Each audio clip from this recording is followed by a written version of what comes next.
morning, Professor Gil. Thank you for joining us today. My name is Nasha, and I'd like to know more about you and what you're doing here today. Certainly, yeah. So I'm a associate professor over at Harvard Medical School and focus on integrating different types of health and other data using artificial intelligence. And we had a couple sessions that explored both how to scale AI internationally, as well as a session on using robotics and AI, especially in healthcare settings, but in other settings as well. Can you share more about what are some of the recent advancements that you have witnessed from AI in healthcare? Yeah, so there have been a lot of advancements recently. I think one of the things that we've seen is the idea of embedding that artificial intelligence so that rather than having multiple different AI applications you'd kind of be interacting with and you have to separately go to each one, it's embedded in the clinical workflow. So you don't have to leave as a physician, as a caregiver, you don't have to leave that environment that you're used to before leveraging the artificial intelligence. And I think that'll make it much more widespread because people are able to use that AI right as they're working rather than kind of separately going and leveraging it. This is really interesting. Can you share a bit more on some of the examples of successful case studies when it comes to AI in healthcare and also wellness?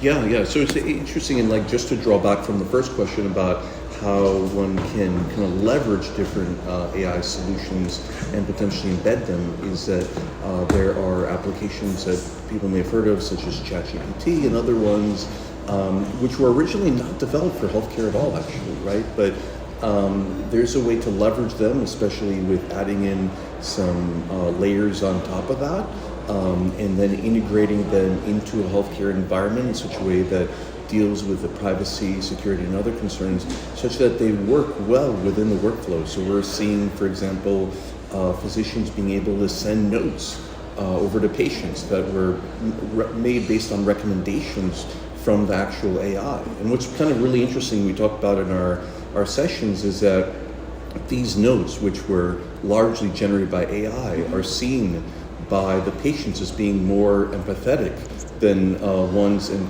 capturing more empathy than ones that were written by doctors themselves, who are often very busy, so they may write short responses, right? But the AI can help creatively write more extensive responses that then the physicians will look at and decide to send, and then the patients are happy with that additional context that they get.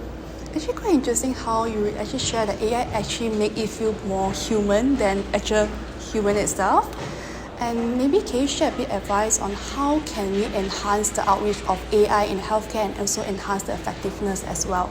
Right, yeah, so I think it's really interesting how AI is becoming and being able to represent human information, as you said, sometimes essentially with more empathy, because it has essentially an infinite amount of time. Imagine if you had an infinite amount of time to really work on the best, most creatively engaging note with your patient. You would write a really empathetic note, right? The problem is physicians, others are really busy and they don't have that time. They may not have all the information and have a chance to really engage and collect all the information about their patient, but the AI can do all of that, right? So that's one thing that's unique. We see applications where AI really works, where you have a lot of information that needs to be looked at, or very different types of information that maybe one person would take a long time to look through, or maybe is not an expert in, and you need kind of a team of experts. And so AI kind of provides you that kind of team of advisors that you can work with and to move forward and get better results. So actually I learned a lot from you today. Thank you so much for joining us today. I enjoyed your session a lot. Thank you. Yeah, thanks for having me, and looking forward to seeing everyone at the other sessions. Thank you.